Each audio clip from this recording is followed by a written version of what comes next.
Selamat hari Minggu dan salam sehat buat saudara-saudara sekalian dimanapun Anda berada.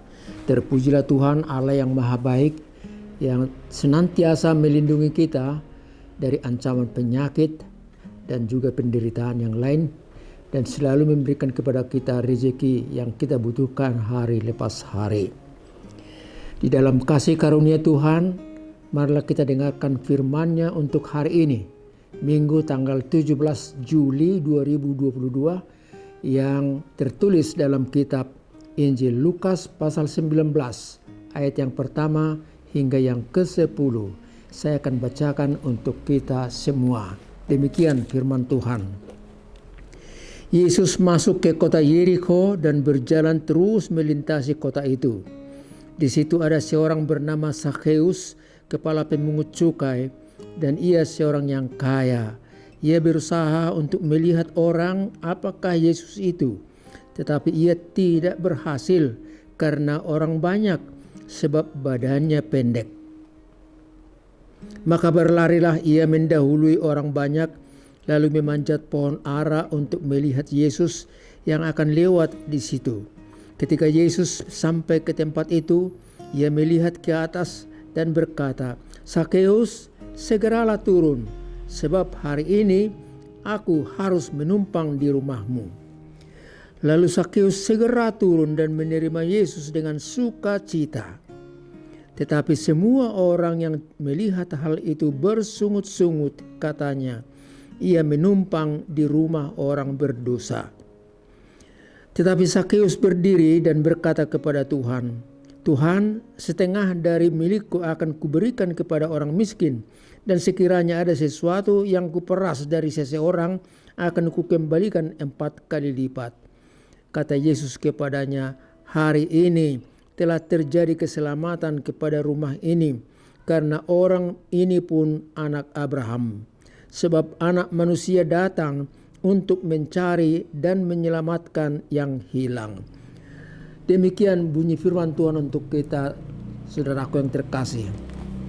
Berita tentang Zakheus, pemungut cukai, bukan hanya untuk didengar, tapi untuk dievaluasi, untuk direnungkan.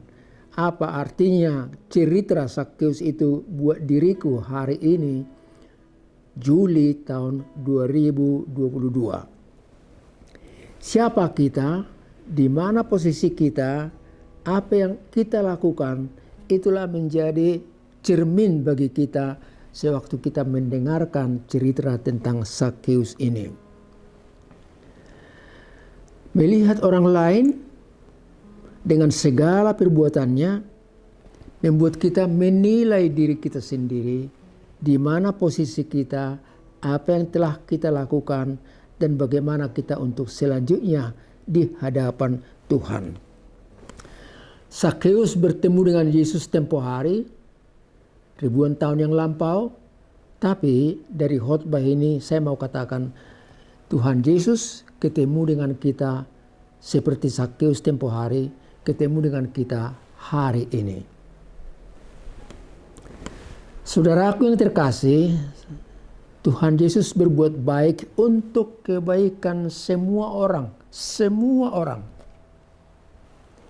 Apa maksudnya?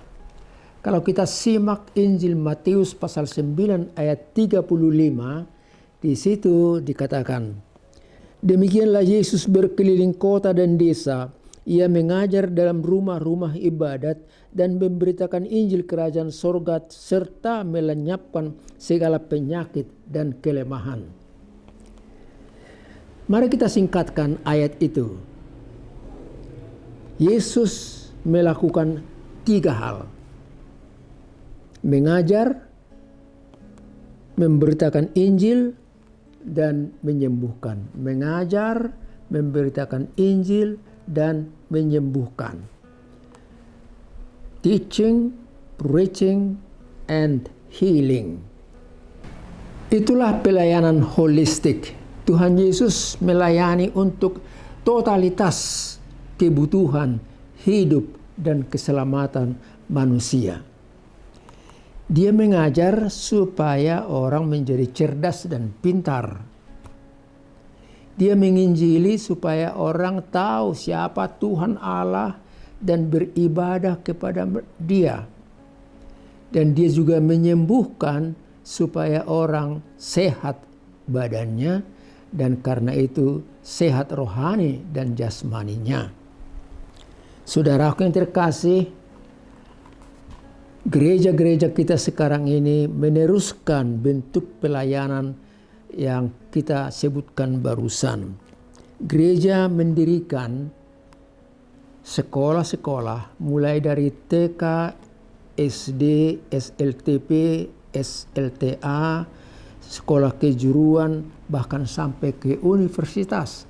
Maksudnya tujuannya satu, supaya anak-anak Tuhan menjadi orang-orang yang pintar dan cerdas. Tetapi selain itu, gereja juga berupaya untuk menginjili, dalam arti memberitakan Injil kepada setiap orang seturut dengan zamannya, keadaannya, dan situasi di mana mereka berada. Dan yang terakhir, gereja juga melakukan pengobatan supaya orang lain, anggota jemaat menjadi sembuh. Itulah pelayanan holistik, pelayanan manusia seutuhnya, supaya manusia cerdas, beriman, dan sehat. Sehat jasmani, sehat rohani. Dan orang-orang yang sehat itulah yang mampu untuk berbuat banyak untuk masa depannya dan juga untuk kebaikan orang yang lain. Tuhan Yesus bergerak. Begitu kalimat dari Injil Matius pasal 9 tadi. Dia bergerak. Dalam bahasa kerennya, dia mobile dari satu tempat ke tempat yang lain. Kita diingatkan, kalau Yesus bergerak, maka gereja juga jangan hanya menunggu supaya orang datang beribadah, tapi gereja juga harus pergi untuk melayani orang-orang di tempat yang lain. Saya merasa bersyukur dan hormat kepada saudara-saudaraku sekalian yang dengan sukarela menginjili di pedalaman sana, membangun gubuk-gubuk di sana, memelihara kesehatan dan juga pelajaran untuk anak-anak di bawah pohon, dan mereka beribadah juga pada hari Minggu. Itulah yang harus kita hormati dan juga bahkan perlu kita bantu. Gereja juga yang melakukan ketiga bentuk pelayanan tadi, mengajar, menginjili, dan menyembuhkan, harus kita dukung juga. Melalui usaha-usaha kita membantu rumah sakit, poliklinik, ataupun balai-balai pengobatan yang ada di samping gereja. Saudara, Yesus bergerak dari satu tempat ke tempat yang lain, dari satu kota ke kota yang lain.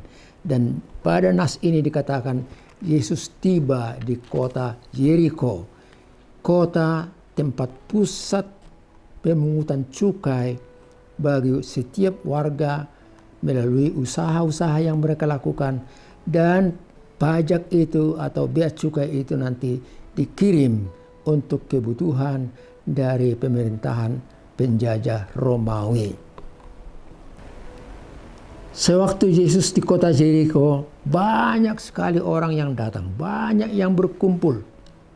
Mereka datang karena ikut-ikutan mendengar berita dari saudaranya yang lain, sehingga mereka datang mau mendengar khotbah dari pengkhotbah yang luar biasa dan mau menyaksikan bagaimana mujizat-mujizat terjadi, penyembuhan-penyembuhan terjadi, atau mereka juga datang untuk bersatu padu dengan orang yang lain, melakukan usaha-usaha untuk membebaskan mereka dari penjajahan pemerintahan Romawi pada waktu itu. Yesus melihat hal yang lain. Dari kerumunan orang yang sangat banyak itu, dia melihat Zakheus, kepala pemungut cukai, berhalangan dan tidak dapat untuk melihat dia langsung. Oleh karena itu Zakheus menaiki pohon ara dan dari sana dia memandang Yesus ke bawah. Yesus tahu hati daripada setiap orang yang di depannya. Dan dia melihat Zakheus dan Tuhan berkata, "Zakheus, turunlah segera karena aku harus berdiam di rumahmu pada hari ini." Itu suatu peristiwa yang luar biasa. Tuhan Yesus melihat hati manusia. Tuhan Yesus melihat hati Zakheus. Dan karena itulah dia berkata akan tinggal dalam rumah Zakheus hari ini juga. Sukacita Zakheus luar biasa. Dia merasa dilihat, dihormati, dan dikasihi oleh Tuhan Yesus. Tetapi sebaliknya orang banyak itu justru bersungut-sungut dan marah. Kenapa? Karena Yesus berkunjung ke rumah orang berdosa. Kenapa berdosa? Karena Zakheus adalah aparat dari pemerintah penjajah Romawi, memungut pajak untuk keperluan kerajaan itu. Saudara, Zakheus yang namanya berkaitan dengan Zakharia atau Zakaria artinya Tuhan mengingat. Dan dalam nama itu hari ini juga kita boleh lihat Tuhan mengingat orang-orang yang mencari Dia. Zakheus mau melihat Yesus. Apa motivasinya? Ingin ketemu dan belajar. Hatinya mau menerima ajaran baru yang membuat hidupnya, pola pikirnya, perbuatannya baru, menggantikan keadaan-keadaan sikapnya selama ini. Dia pemungut cukai, kepala jabatan, tapi dia tidak merasa malu. Walaupun dihina oleh orang lain, tapi dia tidak merasa malu karena dia ingin ketemu dengan Yesus. Dan Yesus melihat hatinya, sikapnya itu, dan dia dihormati. Saudaraku yang kekasih, marilah kita melihat apa yang dikatakan Tuhan Yesus dalam nas tadi. Aku harus tinggal bersama dengan kamu di rumahmu hari ini. Saudaraku, itu artinya Yesus menghargai sikap orang yang terbuka untuk menerima Dia. Apapun dikatakan orang, Yesus terus jalan sendiri. Yahudi berkata, Zakheus orang berdosa, tapi Yesus menunjukkan bahwa dia juga orang yang harus diselamatkan, diampuni dari segala dosa-dosanya. Marilah kita simak pesan-pesan dari khotbah pada kesempatan ini. Yang pertama, Yesus mencari dan menyelamatkan orang yang hilang. Saya ulangi kalimatnya sekali lagi. Yesus mencari dan menyelamatkan orang yang hilang. Pertemuan Zakheus dengan Yesus menciptakan perubahan. Ada satu perubahan seseorang bila ketemu dengan Yesus. Itulah Zakheus. Pertemuan yang menciptakan hidup baru, pola pikir yang baru, sikap yang baru, dan iman yang baru. Zakheus tidak lagi melihat uang, harta, dan jabatan sebagai jaminan hidup untuk masa depan. Tetapi dia berbahagia karena ketemu dengan Yesus Juru Selamat manusia. Zakheus memperoleh satu pemahaman yang baru, dan itu nanti akan ditunjukkan di kantornya, dengan teman sekerjanya, bahkan dalam rumah tangganya sendiri pun ada hidup baru di situ. Dan Zakheus berkata, aku akan memberikan setengah dari hartaku ini kepada orang lain. Dan bila ada yang saya rampas dari seseorang, saya akan mengembalikannya 4 kali lipat. kalimat itu menunjukkan ada perubahan, ada sikap yang baru, ada keyakinan yang baru karena ketemu dengan Yesus. Itu menjadi masukan renungan bagi kita.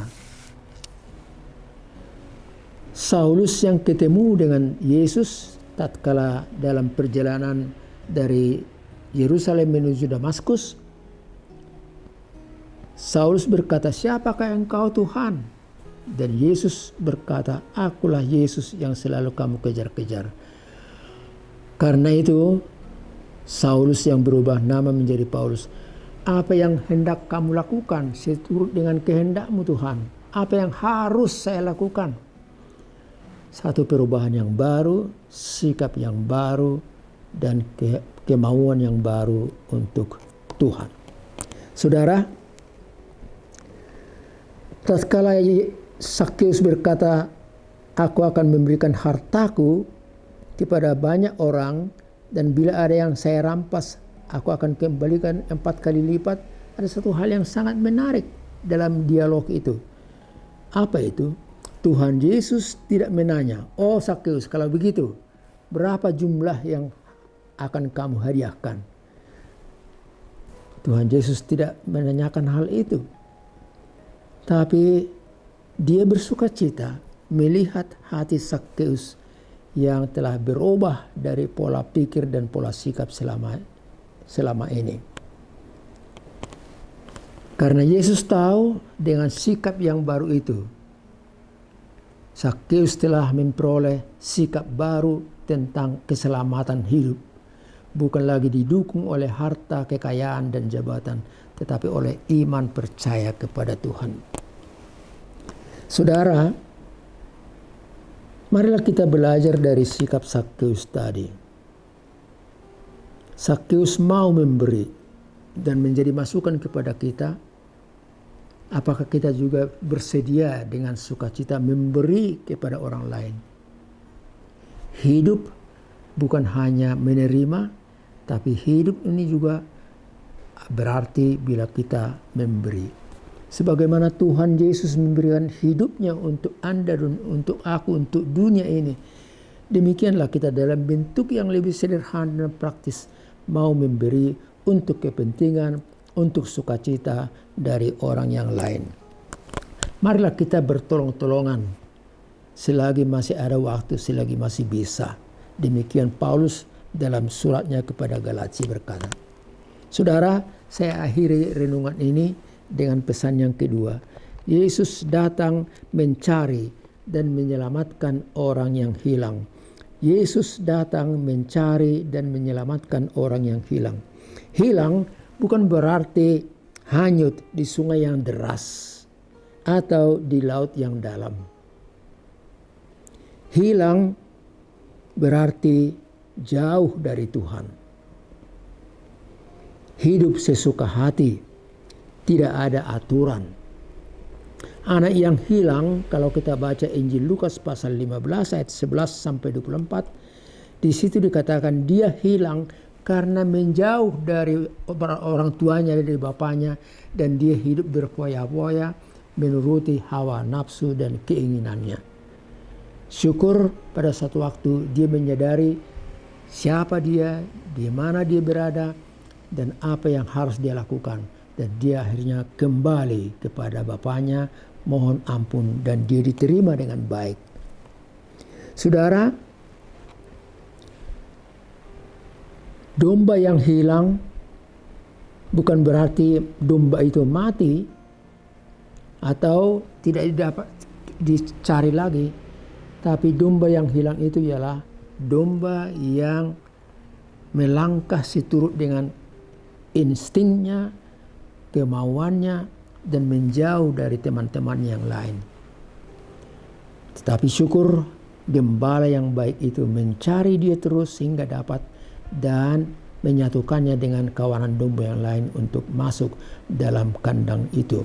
Saudara yang kekasih, marilah kita bersukacita hari ini karena Tuhan Yesus begitu baik mencari orang yang hilang dan tersesat, dan itu juga berlaku untuk kita pada kesempatan ini. Tuhan mencari kita, menemui kita, dan juga menyelamatkan kita. Semoga firman ini menjadi bahan renungan untuk kita sekalian. Dan oleh karena itu, selagi Tuhan mengasihi kita, mencari kita, marilah kita berbuat baik untuk semua orang sebagai tanda ucapan syukur kita kepada Dia yang mengasihi dan menyelamatkan hidup kita. Amin. Mari kita berdoa. Terima kasih Bapa Surgawi, terima kasih Tuhan Yesus, karena kami menerima firman-Mu hari ini, dan kami menerima contoh bagaimana Tuhan mengasihi setiap orang manusia yang mungkin dibenci oleh orang lain dan tidak disenangi. Zakheus itu Tuhan tolong, Tuhan selamatkan. Dan dia ketemu dengan Engkau Tuhan, dan dia memperoleh pola pikir baru, sikap yang baru, perbuatan yang baru pula. Biarlah kami juga dalam hidup ini boleh memulai hal-hal yang baru. Kami datang kepada Yesus dan Dia membimbing kami untuk mengerti arti hidup kami untuk kepentingan hidup dari orang lain. Terima kasih Bapa Surgawi. Kami juga berdoa supaya Tuhan memberkati pemerintahan kami dari eselon yang tertinggi sampai eselon yang terendah. Kami juga berdoa untuk gereja-Mu, kiranya Tuhan menolong, memberkati mereka, memampukan mereka bekerja menjadi saksi-saksi Tuhan dalam melayani semua orang. Terima kasih Allah Bapa di sorga, ampuni kami segala dosa dan kesalahan kami di dalam Kristus Yesus. Anugerah dari Tuhan kita Yesus Kristus, kasih setia Allah Bapa, serta persekutuan dari Roh Kudus bersama dengan saudara-saudara sekalian. Amin.